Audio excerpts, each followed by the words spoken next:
What is going on, Amazon sellers? Happy Saturday, and hope you're having a great work weekend. Welcome to the How to Sell on Amazon Ask Me Anything or Q&A. I hope you guys are ready to dive in, ask some questions, and of course, I try to bring you a tip every single day, and I've got what I think is a pretty good one today. Luke, what is going on, man? Glad to see you here, man. Arbor Advising. Glad to see you as well. I do need your guys' help. I need you to drop your questions in the chat wherever you may be watching so that I can answer them for you. We can talk about anything related to Amazon, retail arbitrage, online arbitrage, Keepa, wholesale, you name it, and I will try to point you in the right direction.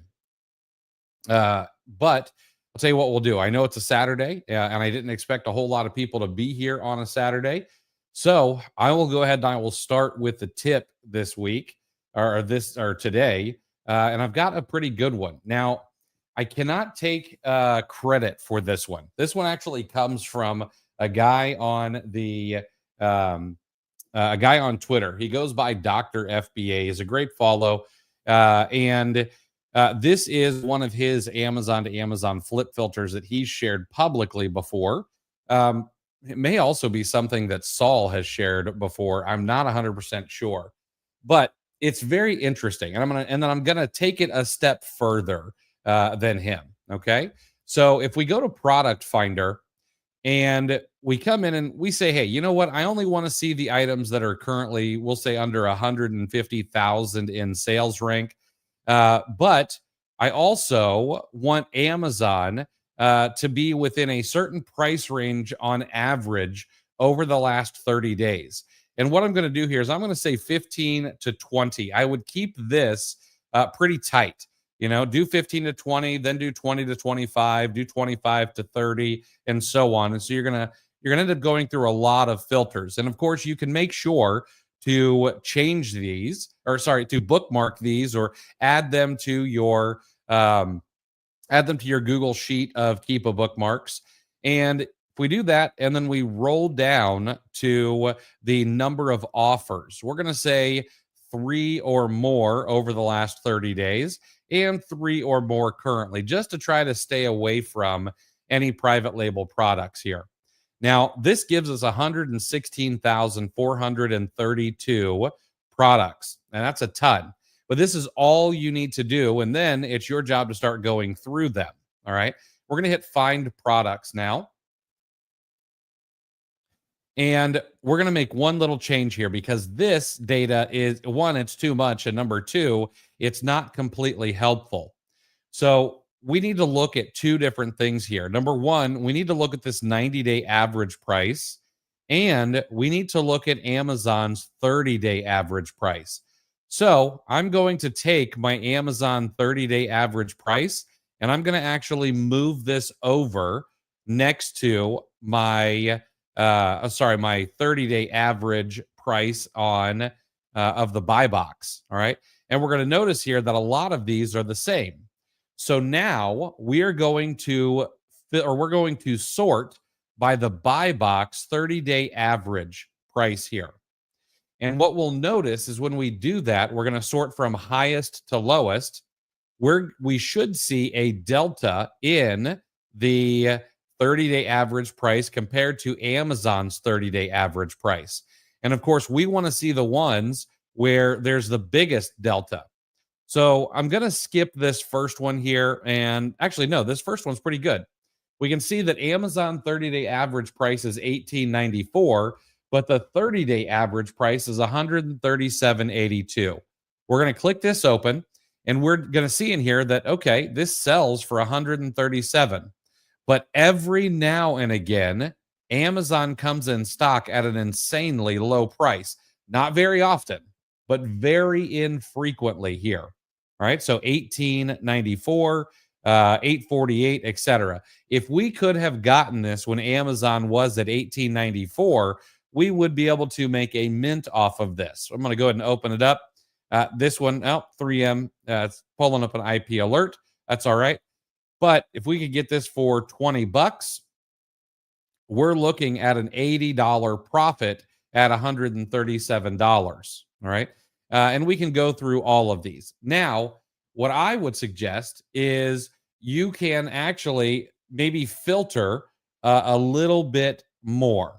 And maybe you filter where the 30-day average price is, you know, I don't know, $50 to $60. And this will give you a lot fewer results. Okay. Matter of fact, we'll do that right now. We'll do in a range. And we'll say, let's see, 15 to 20 was the 30-day average Amazon price. We'll say 50 to 60 in the 30-day average buy box price. And now we're down to 7. All right. And we could look through these and let's take a look at this one. Sure enough, this one's had Amazon come in on it as recently as January 28th at $19.98.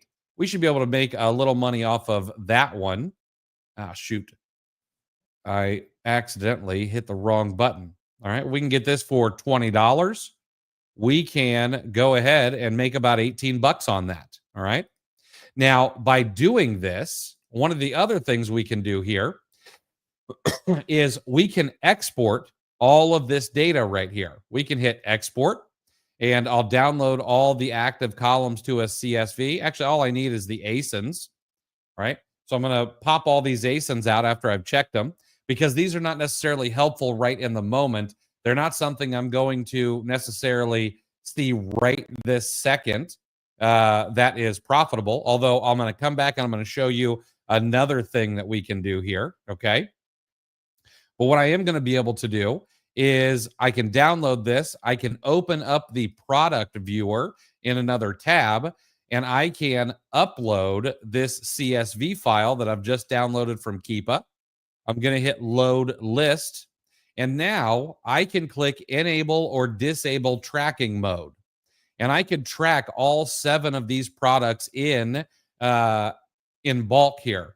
And I'll say, hey, you know what? If the buy box comes down more than 30%, or maybe I do 40%, whatever it is, if the buy box comes down more than 30%, give me an alert. I hit start tracking, and now I've just added 7 items to my Keepa tracking without having to go in and track every single one manually. Now I could do that, and that would be okay. It would be a little bit slower, but here's a way that you can kind of do it in bulk. Now, there's another thing that we can do here. All right. Another thing we can do is we can get rid of this filter, the in range filter. We'll hit apply. We're back to our 116,441 results. And maybe what we want to look for is we want to look for items that we could take advantage of right this moment.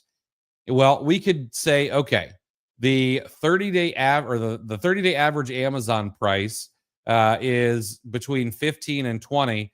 We should also make sure that our current is we'll say within 14 and 21, and we hit apply. And out of those 116,000, now we are down to 101,000. All right. 30-day average buy box price is $44.85.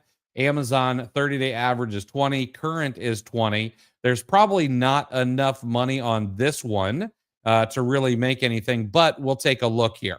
If we open this up, sure enough, Amazon popped back in stock. The price has been coming down on this, so not really something I'm super interested in. But if we could get this back out to the $48, $49 range, would we be able to make money on this if we bought this as a flip? Well, let's take a look. If this was 47 and we could get it for 20, we'd make about $11 on this. All right. So now we got to figure out is it actually going to come back up? And this one I would again pass because the price has been falling. All right. All right. I hope that is helpful. Let me go in and answer your guys' questions here.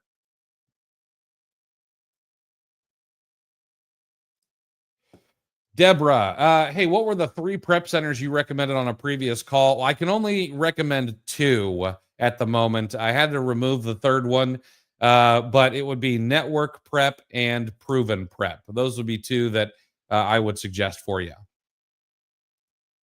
Arbor Advising, brand new to Amazon in the OA Challenge, have not set up a seller account. Did watch videos on Seller University today, but if I bought your clear the shelf co-hosts. Oh, perfect. Yeah. So here's what you should do. Okay. No, sorry. Let me finish this here. How would you recommend I go about buying and selling items on his list using Amazon FBA, keeping it as simple as possible to start so I can learn as I go?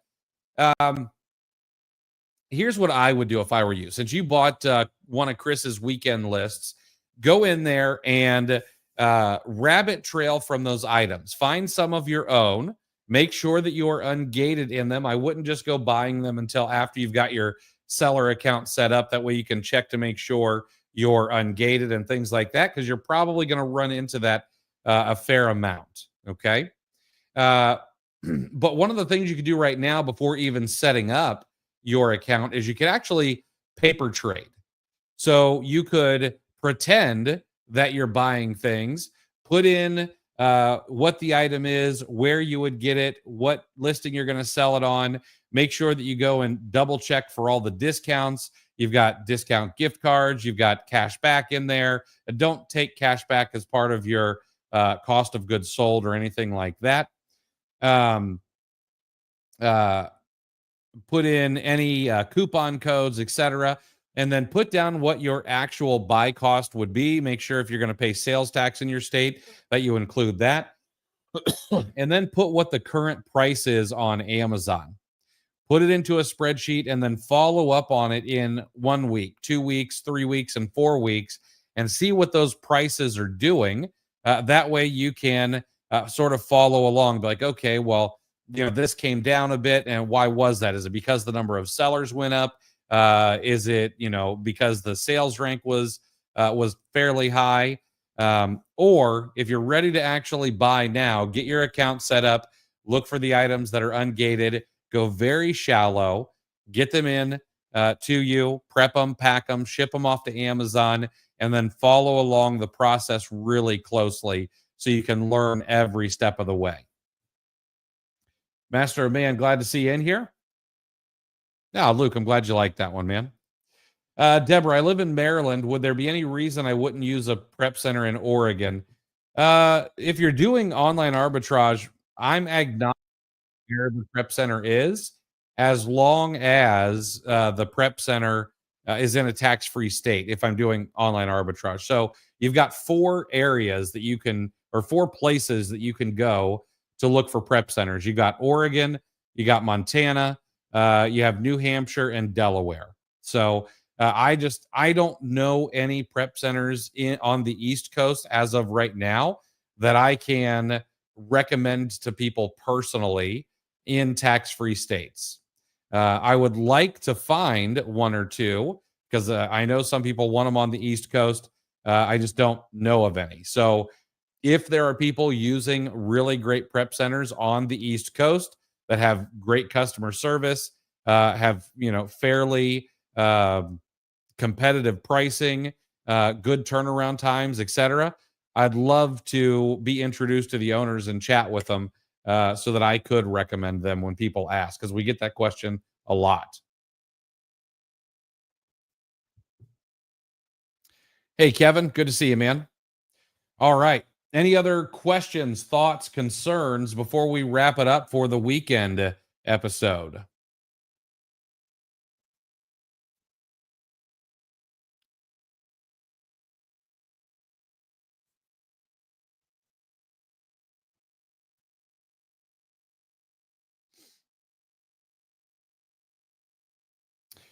All right, guys. Nice short one. We'll wrap it up there. Now let's see here.